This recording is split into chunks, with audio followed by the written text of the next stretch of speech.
સમીકરણ 13 ભાગ 5 આજે સમજવાનો છે। આગળના લેક્ચરની અંદર આપણે વાત કરી કે અજૈવિક જે પરિબળો છે અજૈવિક પરિબળોની અંદર તાપમાન, પ્રકાશ, પાણી અને જમીન ચાર જે છે અજૈવિક પરિબળો ગણવામાં આવે છે। એમાંથી તાપમાનની આપણે વાત કરી હતી કે તાપમાન જે છે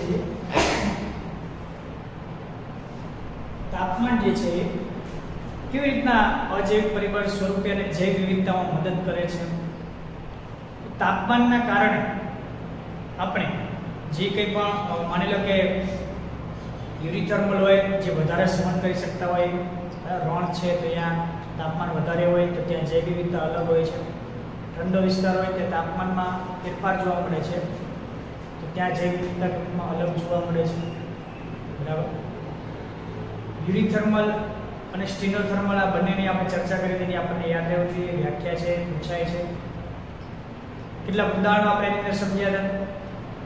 આવી રીતના તાપમાન પોઈન્ટ છે અજૈવિક પરિબળ છે એની ચર્ચા આપણે કરી હતી। ઋતુ પ્રમાણે બદલાય છે, વિષુવવૃત્ત હોય તો વિષુવવૃત્તથી ધ્રુવ તરફ જઈએ એમ તાપમાન ઘટે છે, બરાબર। તો આજે આપણે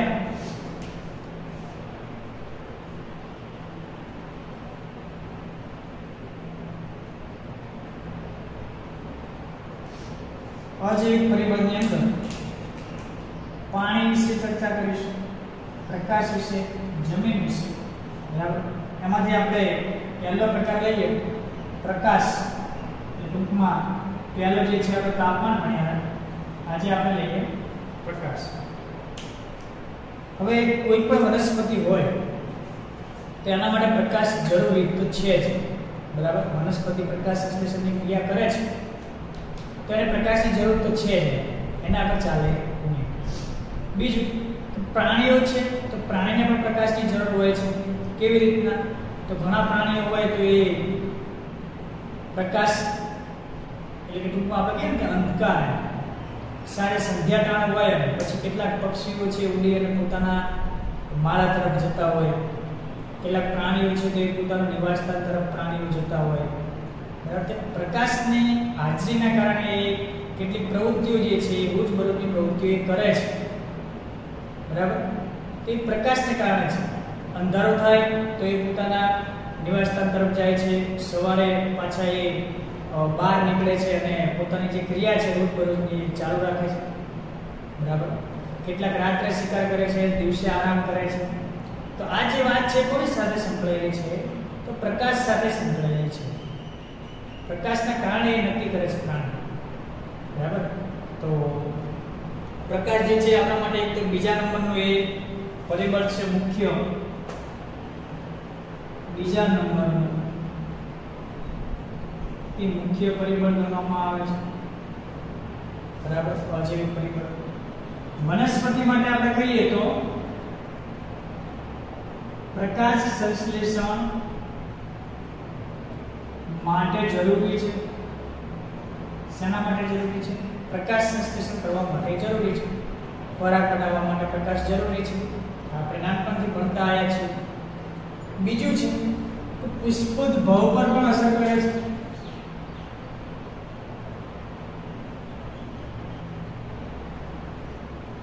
કોઈ વનસ્પતિનું પુષ્પ છે તો પ્રકાશની હાજરીમાં એ ખીલે છે, જેમ કે કમળ છે, તળાવમાં રહેલું કમળ સવારે પ્રકાશની હાજરી થાય એટલે ખુલે છે, બરાબર, એટલે કે ખીલે છે, રાત્રે પાછો એ પ્રકાશ જતો રહે છે, અંધકાર આવે છે, બંધ થઈ જાય છે। તો પુષ્પોદ્ભવ પર પણ અસર કરે છે અજૈવિક પરિબળ એટલે પ્રકાશ। જે વિસ્તારની અંદર પ્રકાશ વધુ હોય એ પ્રમાણે ત્યાં વનસ્પતિ અલગ હોય, જ્યાં ઓછો પ્રકાશ મળતો હોય, બરાબર, તો ત્યાં એ પ્રકારે વનસ્પતિ જે છે વસવાટ કરે છે। તો પ્રકાશની હાજરીના કારણે પણ જૈવ વિવિધતા જે છે એ આપણને અલગ અલગ જોવા મળે છે। આપણને એવું થાય સૂર્યનો પ્રકાશ તો ઉપરથી આવે છે, બધે સરખો જ હોય, પણ એવું હોતું નથી। કેટલાક વિસ્તારો છે તે પ્રકાશ માની લો ચલો સરખો છે, પણ સાથે સાથે આબોહવા ઠંડી હોય તો આપણને તરત એ વનસ્પતિમાં ફેર પાડે છે, જૈવ વિવિધતામાં અલગપણું લાવે છે, જૈવ વિવિધતામાં ભિન્નતા જોવા મળે છે। તો પુષ્પોદ્ભવ પર પણ અસર કરે છે પ્રકાશ। ત્યાર પછી પોઈન્ટ લઈએ કે સમુદ્રમાં ઘણી બધી લીલ હોય છે. સમુદ્રમાં હરિત લીલ હોય, લાલ લીલ હોય,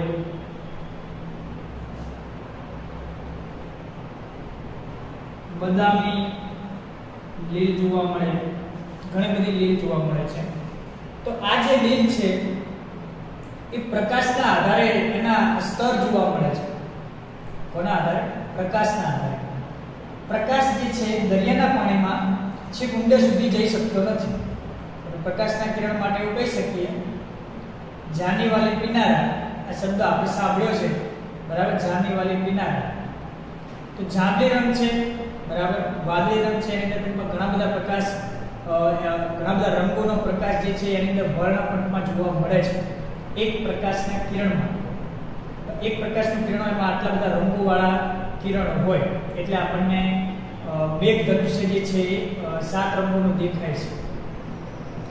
તો એ 7 રંગોમાંથી વાદળી રંગનો જે પ્રકાશનું કિરણ છે એ કિરણ છેક તળિયા સુધી જઈ શકે છે.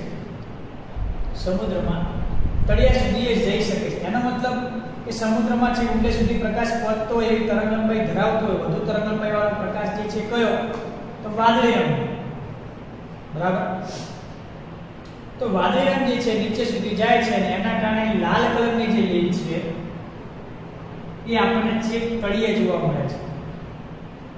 કારણ કે વનસ્પતિ છે, ખોરાક જાતે બનાવવાનો હોય, પ્રકાશ જ્યાં મળતો હોય ત્યાં સુધી જેનો વિકાસ થાય છે. બરાબર. એટલા માટે વાદળી રંગ છે નીચે સુધી પહોંચી શકે છે, લાલ લીલ ત્યાં જોવા મળે છે. માની લો કે પ્રકાશનું લેવલ જે છે ત્યાંથી પ્રકાશ નીચે ના જતો હોય પાણીમાં, તો ત્યાં કોઈ વનસ્પતિ જીવી શકે નહીં, કોઈ પણ પ્લાન્ટ છે જીવી શકે નહીં, કારણ કે પ્રકાશ સંશ્લેષણ જ ના થઈ શકે પ્રકાશ ના પહોંચતો હોય તો. બરાબર. તો આ રીતના સમુદ્રમાં જે લીલ છે એ બધી જ લીલ પ્રકાશને આધારે એનો લેવલ છે દેખાય છે. સૌથી નીચે લાલ હોય, એની ઉપર બદામી હોય, એની ઉપર હરિત લીલ જોવા મળે એ રીતના. બરાબર. સમુદ્રમાં જે દરેક લીલ છે વગેરે પ્રકાશની હાજરી જે છે એ અસર કરે છે, વગેરે પ્રકાશની હાજરી અસર કરી શકે છે. બરાબર. ત્યાર પછી આપણે કહીએ કે ઊંચી વનસ્પતિ હોય, બરાબર, જે જંગલોમાં આપણને જોવા મળે, એ જંગલોમાં જોવા મળતી વનસ્પતિ હોય, નીચે જે સૂપ હોય, છોડ હોય, એ ઊંચી વનસ્પતિની છત્રછાયામાં હોય. એટલે આપણે લઈએ કે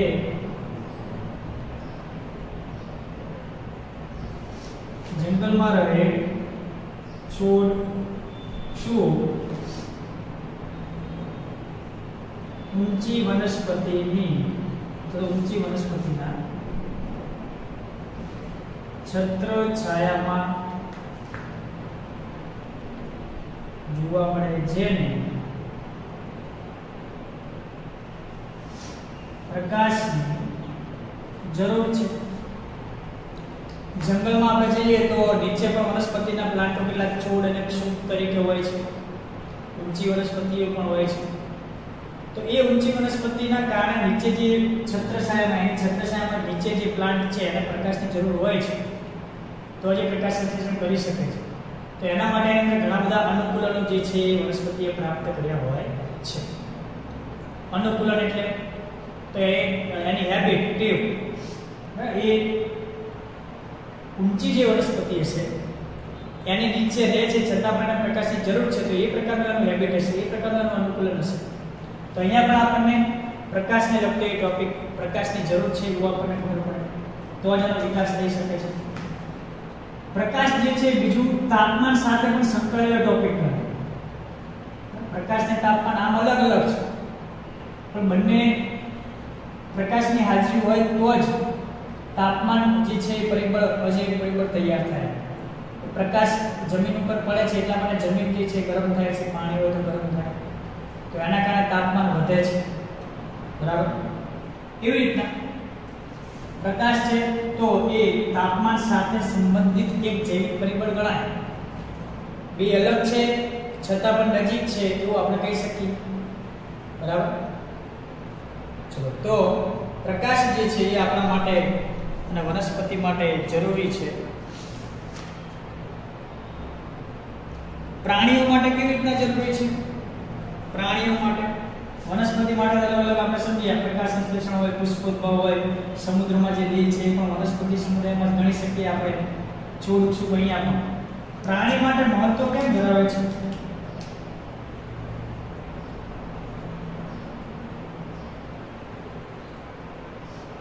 તો પ્રાણીઓ જે છે એ પોતાનું જે સ્થળાંતરણ છે એ એના આધારે કરે છે.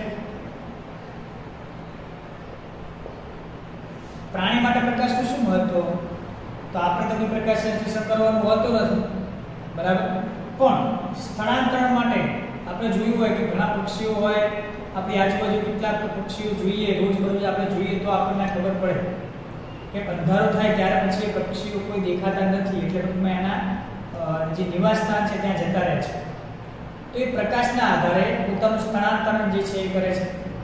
સવારે સૂર્ય ઉગે એટલે સૂર્યોદય થાય તરત બહાર નીકળી જશે, તો આ પ્રકાશના આધારે થાય છે. ઘણીવાર પ્રજનન માટે પણ એ ટૂંકમાં પ્રજનનને લગતી જે ક્રિયાઓ છે તેમાં પણ પ્રકાશ જે છે મદદરૂપ થાય છે. એ કેવી રીતના? તો ઘણા પક્ષીઓ જે છે અથવા ઘણા પ્રાણીઓ છે તો એ પ્રજનનનો સમય જે નક્કી કરે છે એ અંધકારમય સમય નક્કી કરે છે, બરાબર. પ્રજનન માટેનો પ્રકાશ જે છે પરોક્ષ રીતે તો એ ઉપયોગી છે. બહુ જ નજીકથી જોવા જઈએ તો ઉપયોગી ના ગણાય, પણ પરોક્ષ રીતે આપણે જોવા જઈએ તો એ પ્રકાશ ઉપર આધારિત છે. ખોરાકની શોધ માટે, ખોરાકની શોધ માટે, બરાબર. કારણ કે જે સજીવો છે સવાર પડે એટલે નીકળી પડે, બરાબર. જંગલમાં હોય જે પ્રાણીઓ તો એ રાત્રે આરામ કરે અને સવારમાં સૂર્યોદય થાય એટલે પછી શિકાર કરવા માટે નીકળી જાય. ખોરાકની શોધ માટે ઘણા સજીવો એવા છે કે જે રાત્રે શિકાર કરે છે, તો એ રાત્રે ખોરાકની શોધમાં નીકળે છે. ટૂંકમાં બે આધારિત તો પ્રકાશ ઉપર જ છે, બરાબર. અંધકારને દિવસ રાત્રે પ્રકાશ જતો રહે એટલે પહેલા નીકળે અન્ય કેટલાક સજીવો, દિવસ દરમિયાન પ્રકાશ આવે એટલે ખોરાકની શોધ માટે નીકળે છે. તો આવી રીતના આપણે પ્રકાશ જે છે એ વનસ્પતિ માટે શું મહત્વ છે, પ્રાણીઓ માટે શું મહત્વ છે એ સમજીએ, બરાબર. સાથે સાથે આને મુખ્ય આપણે હેતુ એ લેવાનો છે કે આવા બધા બદલાવના કારણે જ્યાં પ્રકાશ વધુ હોય, જ્યાં ઓછો હોય, મધ્યમ હોય, એ પ્રમાણે જૈવ વિવિધતા જે છે નિર્માણ થાય છે. આપણે ટોપિક ભણીએ છીએ પણ સાથે હેતુ શું છે અજૈવિક પરિબળોનો? તો અજૈવિક પરિબળો કોઈક ને કોઈક રીતે જૈવ વિવિધતાને અસર કરે છે, બરાબર. જો આ રીતના પ્રકાશનું વધ ઘટ એના કારણે જૈવ વિવિધતા જે છે જોવા મળે છે. મહાસાગરોની અંદર આપણને અહીંયા એક પોઈન્ટ લખું છું, બહુ અગત્યનો પોઈન્ટ છે. મહાસાગરોમાં આપણે ઊંડાઈએ જઈએ, કેટલી ઊંડાઈએ? 500 મીટરથી વધુ ઊંડાઈએ જઈએ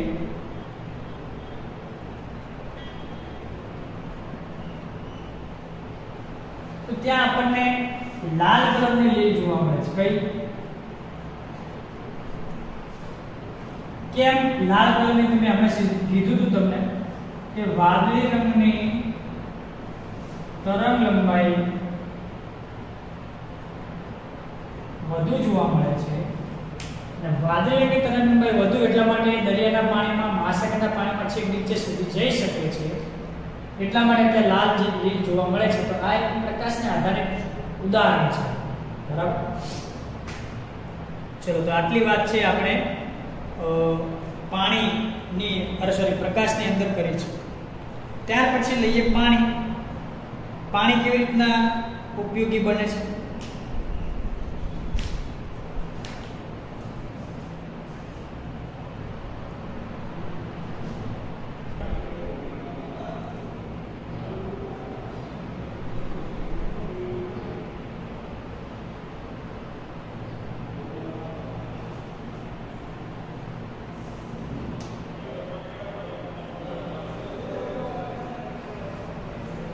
ચલો આગળ આપણે લઈએ જમીન. ચલો પાણીની પહેલા ચર્ચા કરી લઈએ.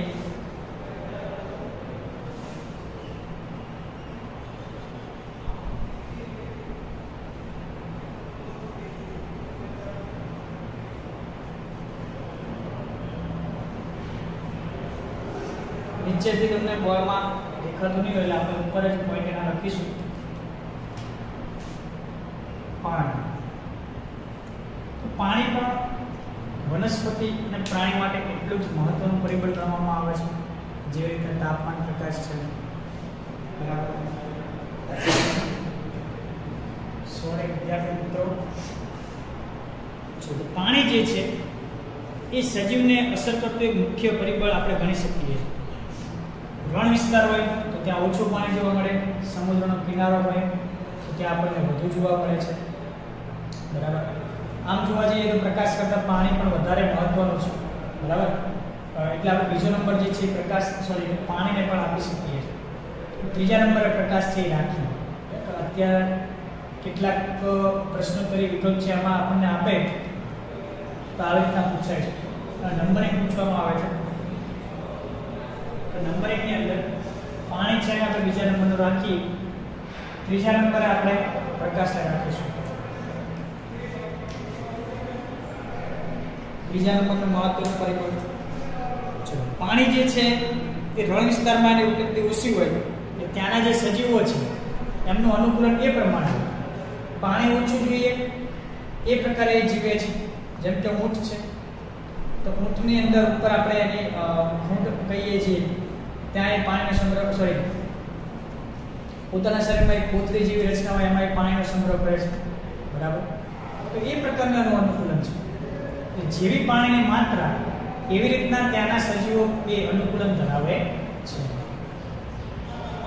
ઠંડો વિસ્તાર હોય તો આપણે જો આપણું ઉદાહરણ લઈએ મનુષ્યનું, તો ઠંડીની અંદર આપણે પાણી ઓછું પીએ છીએ, ઉનાળામાં વધુ પીએ છીએ, તો એ આપણું અનુકૂલન છે. બરાબર.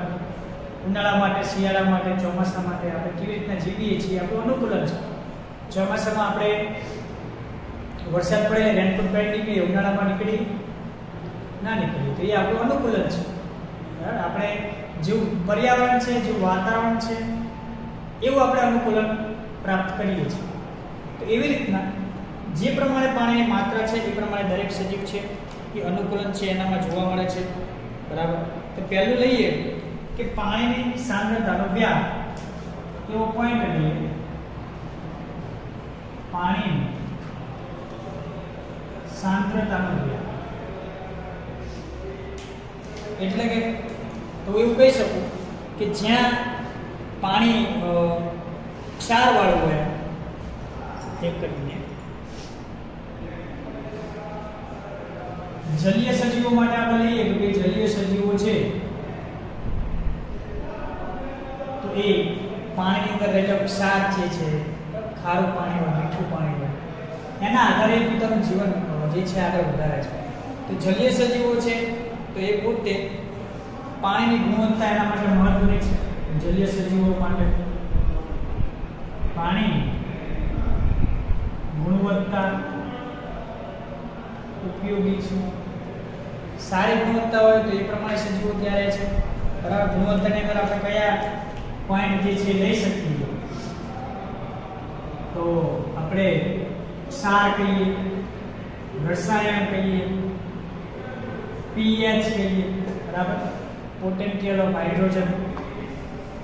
પાણીની અંદર ક્ષાર કેટલો છે, રસાયણ કેટલું છે, અમુક જે કેમિકલ આવે, પીએચ હાઇડ્રોજનનું પ્રમાણ કેટલું છે, એસિડિક છે, બેઝ છે તે પ્રમાણે. બરાબર. તો જેવું પાણી એવી રીતના એ સજીવો ત્યાંનું અનુકૂલન છે, ત્યાંના સજીવો છે વિકાસ પામે છે. આપણે મીઠા પાણીમાં માછલીઓ અલગ હોય, ક્ષારવાળા પાણીમાં, સમુદ્રના પાણીમાં માછલીઓની જાત અલગ હોય, તો એ અનુકૂલન છે, એ વિવિધતા છે, જૈવ વિવિધતા છે. જલીય સજીવો માટે પાણીની ગુણવત્તા છે બહુ જ ઉપયોગી છે. બરાબર. અને પાણીની ગુણવત્તાને આપણે પાર્ટ્સ પર 1000 તરીકે ઓળખીએ છીએ. એટલે એમાં માપવામાં આવે છે ppm તરીકે ઓળખવામાં આવે છે ppt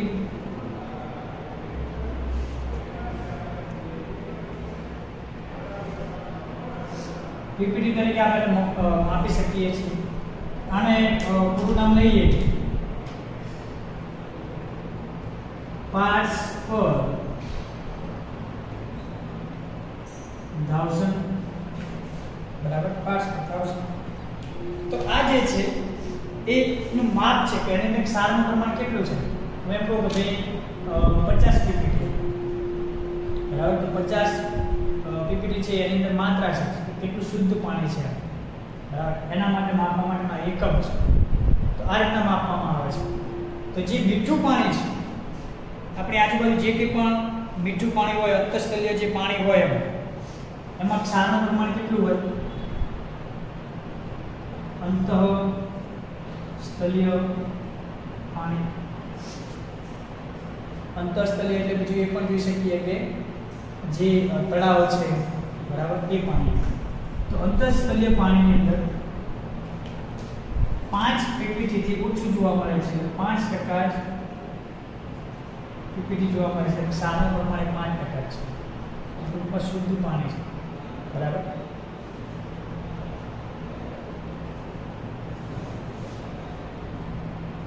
એટલે કે અંતઃસ્થલીય જળમાં ક્ષારની સાંદ્રતા અંતઃસ્થલીય જે પાણી છે એની અંદર ક્ષારની સાંદ્રતા એ 5% પીપીટી કરતાં પણ ઓછી હોય છે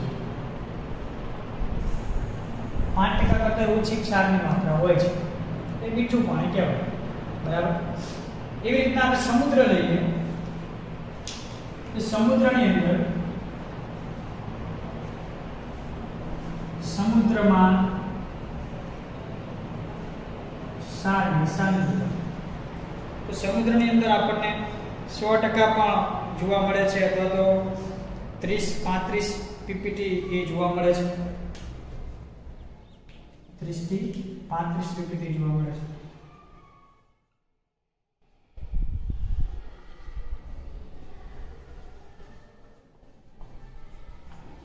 થી 35% ક્ષારનું પ્રમાણ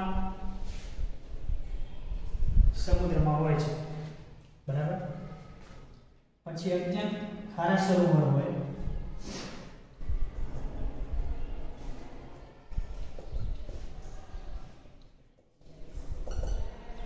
અત્યંત ખારા સરોવર હોય ત્યાં આપણને 100% પણ વધુ જોવા મળે છે બરાબર 100% થી પણ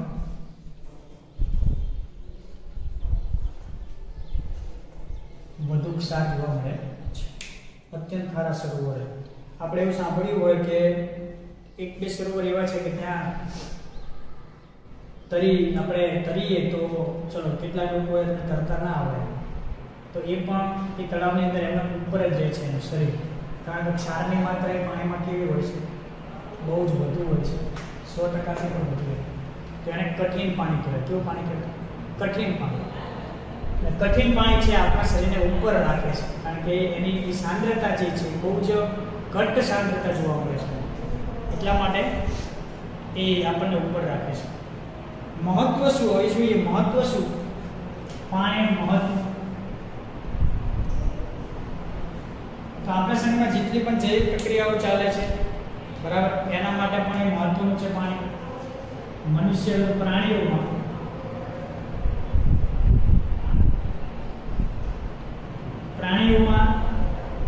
જૈવિક ક્રિયા માટે ઉપયોગી છે પછી વનસ્પતિ જે છે એની અંદર પણ અસર કરે છે વનસ્પતિની ઉત્પાદકતા અને વિતરણ વનસ્પતિ નો વિકાસ થવો જોઈએ જમીનમાંથી એ પાણી ખેંચે છે તો એનું મહત્વ છે જેટલું જમીનમાં પાણી વધારે એ પ્રમાણે ત્યાં વૃક્ષો અલગ હશે જ્યાં પાણી ઓછું જેમ કે રણ વિસ્તાર છે તો ત્યાં વનસ્પતિ અલગ હશે પ્રાણીઓ અલગ હશે તો એ આપણને જૈવ વિવિધતા તરફ લઈ જાય છે એની જૈવ વિવિધતા એ પ્રમાણે ઓછી છે બરાબર આ જે છે જૈવ વિવિધતા બદલાય છે તો આ પ્રમાણે પાણી જે છે એની માત્રાના આધારે જૈવ વિવિધતામાં ફેરફાર થાય છે હવે જેમ આપણે યુરીથર્મલ ને સ્ટીનોથર્મલ શબ્દ તાપમાન માટે સમજ્યા હતા, એવી જ રીતના આપણે પાણી માટે પણ બે શબ્દ સમજવાના છે. એક યુરીથર્મલ, ટૂંકમાં ક્ષારને આધારિત, કોને આધારિત? ક્ષાર, જેમાં ક્ષાર વધારે હોય એ પ્રમાણે યુરીથર્મલ અને સ્ટીનોથર્મલ બે પ્રકાર આપણે સમજવા છે.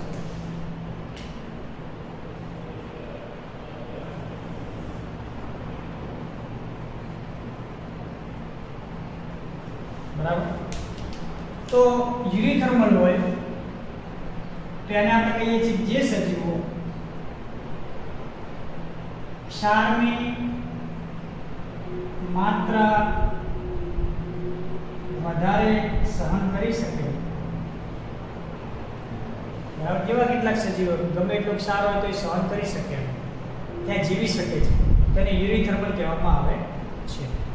યુરીથર્મલનું ઉદાહરણ છે સેલ્મન માછલી,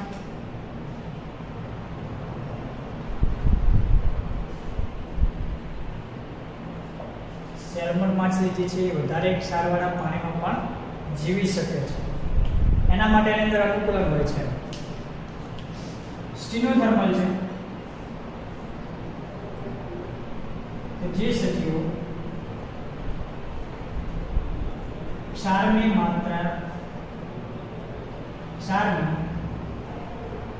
વધારે માત્રા સહન ન કરી શકે તેને આપણે સ્ટીનોથર્મલ કહીએ છીએ. મીડિયમ ક્ષાર હોય તો ચાલે, વધારે હોય તો એ મરી શકે છે. બરાબર. તો સાંદ્રતા જે છે ક્ષારની, પાણીની અંદર ક્ષારની સાંદ્રતા છે એ ઓછી હોય એવા ક્ષેત્રમાં જે સજીવો જીવતા હોય એને સ્ટીનોથર્મલ કહીએ છીએ.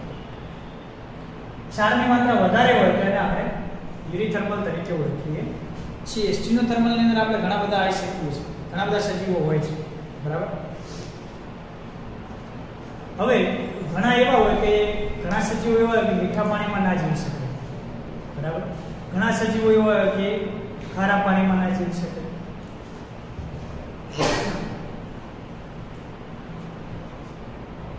સોરી વિદ્યાર્થી મિત્રો, આજે થોડી કે તકલીફ છે.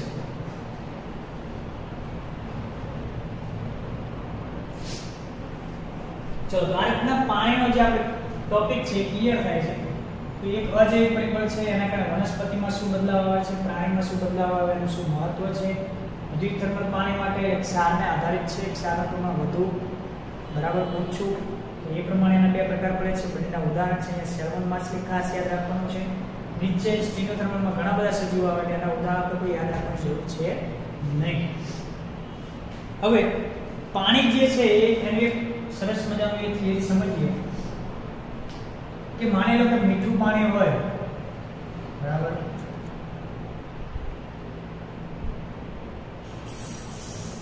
તો મીઠા પાણીમાં જે માછલી રહે છે એ માછલીની અંદર ક્ષારનું પ્રમાણ વધુ હોય છે.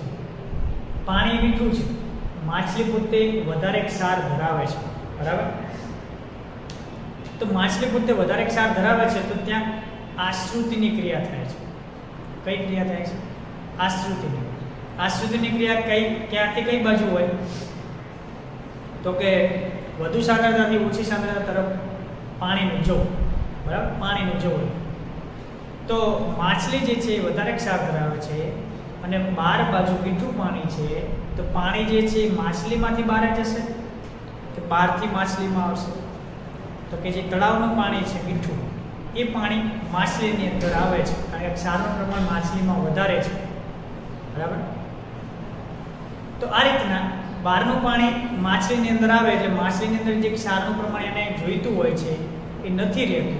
એટલા માટે માછલી જે છે એની અંદર કેટલાક કોષો આવેલા હોય છે કે એ કોષો ક્ષારને શોષી લેશે, વધારાનું જે પાણી આવે એને શરીરની બહાર ફેંકી દેશે. બરાબર. એવી જ રીતના સમુદ્રની જે માછલી હોય એ માની લો કે એની અંદર ક્ષારનું પ્રમાણ ઓછું છે અને સમુદ્રનું પાણી તો ઓલરેડી ક્ષારવાળું હોય છે, તો એ ક્ષારવાળું પાણી સમુદ્રમાં ક્ષારવાળું પાણી છે એની સાપેક્ષે માછલીની અંદર ક્ષારનું પ્રમાણ ઓછું છે. તો એનો મતલબ માછલીની અંદર ઓછું છે તો એ ત્યાંથી પાણી જે છે ક્યાં જશે? સમુદ્રમાં જશે, ક્ષારવાળું પાણી. એટલે સમુદ્રમાં વધારે છે એટલે પાણી અહીંથી સમુદ્રમાં જાય છે. તો એવા સમયે માછલીની અંદર ક્ષારનું પ્રમાણ ઘટે છે, કારણ કે પાણીની સાથે સાથે ક્ષાર પણ સમુદ્રમાં જતો જાય છે. એટલે માછલીને જે ક્ષાર જોઈએ છે એ ક્ષાર ઘટવા માંડે છે, બરાબર. એટલા માટે માછલી જે છે સમુદ્રનું પાણી સતત ખેંચ્યા કરે છે ક્ષાર મેળવવા માટે, કારણ કે એ વધારે ક્ષારમાં જ જીવી શકે છે. સમુદ્રનું પાણી એ સતત પીયા કરે છે એટલે આપણે ટૂંકમાં મેળવ્યા કરે છે, અને એની અંદર ઝાલર જે છે એના વડે પાણીને વધારાનો ક્ષાર કે ટૂંકમાં પાણી વગેરે બારે મોકલ્યા કરે છે. એટલે ઉત્સર્ગ પદાર્થ સ્વરૂપે બારે પાણી બહુ વધારે મુક્ત કરે એવું કહી શકીએ, બરાબર. તો આ જે ક્રિયા છે એ અંતઃ આશ્રુતિને આપણને ખબર પડે. કઈ ખબર પડે? અંતઃ આશ્રુતિ અને બહિ એટલે બહારની આશ્રુતિ. પહેલું મીઠા જળવાળું ઉદાહરણ સમજાય એ અંતઃ આશ્રુતિ થાય છે, બરાબર. અને પછીથી આપણે સમુદ્રનું સમજીએ છીએ તો બાહ્ય એટલે કે બહિ આશ્રુતિ થાય છે, બહારથી પાણી જે છે આવે છે, બરાબર. એવી રીતે તો આ શબ્દ જે છે આપણને પૂછાતા નથી, પણ ટૂંકમાં એ પાણી સાથે સંકળાયેલો છે એટલે પાણી માટે આપણે આશ્રુતિની ક્રિયા પણ ત્યાં જોવા મળે છે. કેટલાક સજીવો ક્ષારવાળામાંથી અને મીઠા પાણીમાં જે છે જીવ્યા કરે છે, અને જે પ્રમાણે પાણી છે એ પ્રમાણે ત્યાં જૈવ વિવિધતા ટૂંકમાં જોવા મળે છે. ચલો, તો આજના લેક્ચરમાં આપણે અજૈવિક પરિબળની અંદર એક પાણી વિશે સમજણ મેળવી, એની અંદર યુથર્મલ અને અંતઃ આશ્રુતિ જે છે બધી, બરાબર. અને પ્રકાશની સમજૂતી લીધી છે.